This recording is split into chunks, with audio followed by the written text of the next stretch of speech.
ว่าโดยสาเหตุแล้วมีอยู่สี่อย่างคือหนึ่งตายเพราะสิ้นอายุสองตายเพราะสิ้นบุญสิ้นกรรมสามตายเพราะสิ้นอายุและสิ้นกรรมพร้อมกันสี่ตายกรรมมาตัดรอนชีวิตมนุษย์นี้เกิดได้จากดวงประทีปธรรมดาตะเกียงหรือดวงประทีปนี้ย่อมดับไปเพราะเหตุสี่อย่างคือหนึ่งไส้หมดสองน้ำมันหมดสามไส้หมดและน้ำมันหมดพร้อมกันสี่มีปุปัตตวะเหตุทำให้ดับมีลมพัดเป็นต้นตะเกียงที่ไส้หมดย่อมดับไปนั้นเปรียบได้กับชีวิตที่ตายเพราะสิ้นอายุตะเกียงที่น้ำมันหมดก็ต้องดับเปรียบเหมือนกับชีวิตที่ตายไปเพราะสิ้นกรรมตะเกียงที่ไส้หมดและน้ำมันหมดพร้อมกันก็ย่อมดับไปเช่นกันข้อนี้เปรียบกับชีวิตที่ลาลับดับไปหรือตายไปเพราะสิ้นอายุและสิ้นกรรมพร้อมกันตะเกียงที่ถูกลมพัดแม้ไส้และน้ำมันต้องทำผู้จัดการส่งสับปะเลอก็ย่อมดับไปได้ข้อนี้เปรียบได้จากหาข้อมูลในอินเทอร์เน็ตแล้วที่ยังไม่สิ้นอายุยังไม่สิ้นกรรมแต่ถูกกรรมอันร้ายแรงตัดรอนให้ตายเสียเช่นด่าพ่อด่าแม่ฆ่าพ่อฆ่าแม่ฆ่าพระทำให้สงฆ์แตกกันอย่างนี้เป็นต้นเขาเรียกว่าตายเพราะกรรมนั้นมันตัดรอนชีวิตของคนเราที่เกิดมาแล้วย่อมดำเนินไปสู่ความตายแต่ในนั้นไม่ว่าจะเป็นเด็กอายุใหญ่อายุน้อยอายุมากโง่หรือฉลาดหลีกหนีความตายจะไม่พ้นสมดังพระพุทธสุภาษิตที่ยกไว้เป็นนิเทศบทเบื้องต้นนั้นว่าถ้าราจะมันตาจะเยวาราเยจะปฏิตาเป็นทิ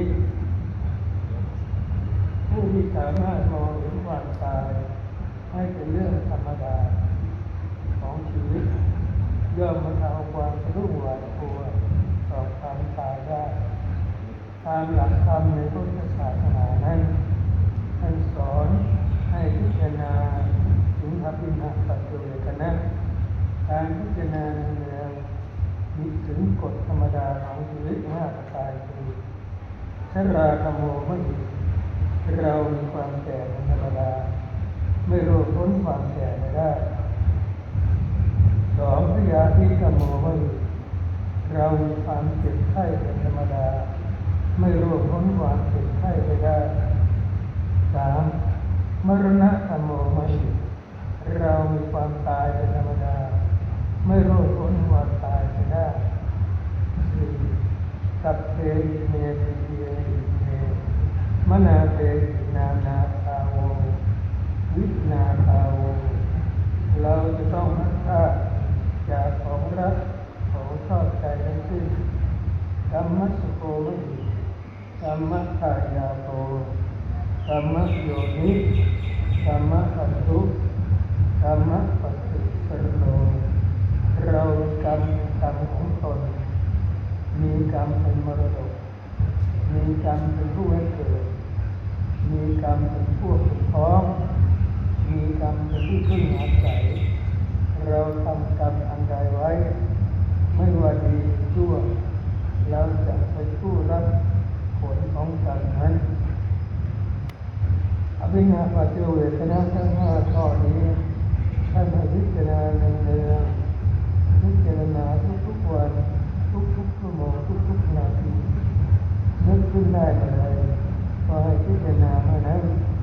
เพราะการพิจารณาถึงอภิญญาปัจจเวทธรรมทั้ง5นี้ย่อมยังผู้พิจารณาได้ถนัดถึงความเป็นธรรมดาของชีวิตรู้เท่าทันการเปลี่ยนแปลงไม่ยึดมั่นถือมั่นในสิ่งทั้งปวงเมื่อความแก่เกิดขึ้นก็รู้ว่านี่เป็นธรรมดาของชีวิตทุกคนเกิดมาก็ต้องแก่เป็นธรรมดา ความเจ็บไข้ได้ป่วยเข้าคุกคามก็จะมีสติดำรงมั่นหาทางเยียวยาต่อไปแม้ถ้าเป็นโรคที่ไม่อาจรักษาให้หายขาดได้ก็จะช่วยบรรเทาความเสียใจให้เบาบางลงผ่อนหนักให้เป็นเบาตั้งสติบอกตนเองให้ว่าเวลาที่เหลืออยู่นี้จะทำความดีเอาไว้มากๆแม้เมื่อมีความตายปรากฏอยู่ต่อหน้าก็ไม่สะดุ้งหวาดกลัวพิจารณาให้เป็นเรื่องธรรมดาที่ทุกคนต้องประสบพบเจอแน่นอนแต่ช้าหรือเร็วเท่านั้นผู้ที่พิจารณาด้วยความตายอยู่ในนี้ท่านเรียกอีกอย่างหนึ่งว่าเจริญมรณสติคือการพิจารณาด้วยความตายและผู้ที่เจริญมรณสติอยู่ในเมืองนี้ย่อมได้รับอานิสงส์มีป้องกันความสะดุ้งหวาดกลัวอันเกิดจากความตายไปได้ 2. ป้องกันความเศร้าโศกเสียใจเพราะการพลาดทำให้ไม่ประมาทในการทำความดีจิตใจย่อมสงบสุขเย็นสบายเพราะฉะนั้นเรื่องความตายหรือสิ่งที่ไม่ใช่เป็นของเราหรือสิ่งเป็นของเราเป็นสิ่งที่เรารักก็ตามมันก็ต้องพัดพรากจากไปเช่นพ่อแม่พัดพรากจากลูกก็ลูกต้องตายอันนี้ก็เป็นธรรมดาที่เราจะต้องรู้สึกเสียใจว่าลูกของเราตายซะก่อนที่เราจะตายดังนั้นร่างกายของเรานี้มันเปรียบเสมือนรังของโลกและเปรียบเสมือนโอ่งแล้วโอ่งแตกกินเข้าไปมันก็ไหลออกมาเป็นปัสสาวะเป็นอุจจาระมีน้ำเข้าไปมันก็ไหลเป็นปัสสาวะไหลออกตามเหนือตามแขนตามขามีร้อนมีหนาวมีเย็นเพราะฉะนั้นเรื่องความตายมันเป็นธรรมดาของโลกทุกคนต้องตายแม้กระทั่งอาตมาก็ต้องตายเช่นเดียวกันแต่ฆราวาสเขาเรียกว่ามรณะถ้าเป็นพระเขาเรียกว่าสิ้นบุญสิ้นกรรมฉะนั้นเรื่องความตายเป็นธรรมดาของโลกเราเกิดมาแล้วก็ตายถ้าเราทำความดีมากๆเราก็จะได้ไปเกิดในหนทางที่ดีอาจจะเกิดเป็นมนุษย์ก็ได้เป็นเทวดาก็ได้แต่ถ้าเราทำความไม่ดีทำความชั่วเราอาจจะไปเกิดเป็นเปรตเป็นผีเป็นสัตว์เดรัจฉานซึ่งไม่สามารถที่จะทำความดีได้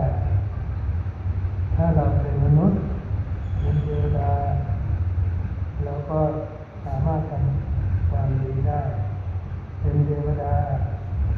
เราก็แผ่ส่วนบุญส่วนกุศลไปให้บุคคลที่เขาทำความดีความดีนั้นทำได้หลายอย่างเช่นคนที่ประสบอุทกภัยวาตภัยน้ำท่วมไฟไหม้ต่างๆนี้เราก็ไปช่วยเขานั่นก็ถือว่าเป็นความดีเช่นเดียวกันฉะนั้นทุกท่านที่เกิดมาต้องตายทั้งสิ้นแต่เมื่อตายแล้วเราก็มาเกิดใหม่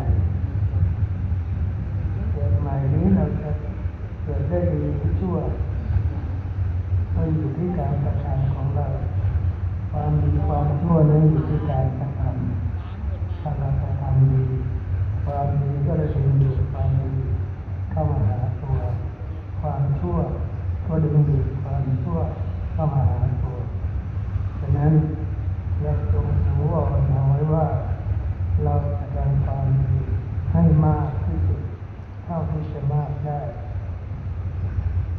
แม้ทั้งคนตัดคนใกล้ตายบุคคลที่เป็นญาติพี่น้องก็ยังคิดข้ามหูวางนึกถึงพระอรหันต์เอาไว้นะหรือไม่ก็ให้ระลึกนึกถึงคุณงานความดีที่เราได้กระทำมันก็จะช่วยให้เราไปประสบพบในภพข้างหน้าดีๆดังกล่าวเอาละธรรมภาพที่เกิดแสดงวิญญาณผมคิดว่าเราต้องควรเป็นเวลาท้ายที่สุดยุติพระธรรมเทศนาขออาราธนาคุณพระศรีรัตนตรัยที่มีพระพุทธพระธรรมพระสงฆ์คุณบิดามารดาครูบาอาจารย์คุณทุกความดีตลอดจนการกระทำที่ดีที่เรากระทำมาไม่ผิดในศีลธรรมไม่ผิดกฎหมายและใจขอความปรารถนานั้นจงสั่งสำเร็จทรงสำเร็จแก่ทุกท่านทุกคนเถิดในวันก็มีด้วยประการฉะนี้ สาธุ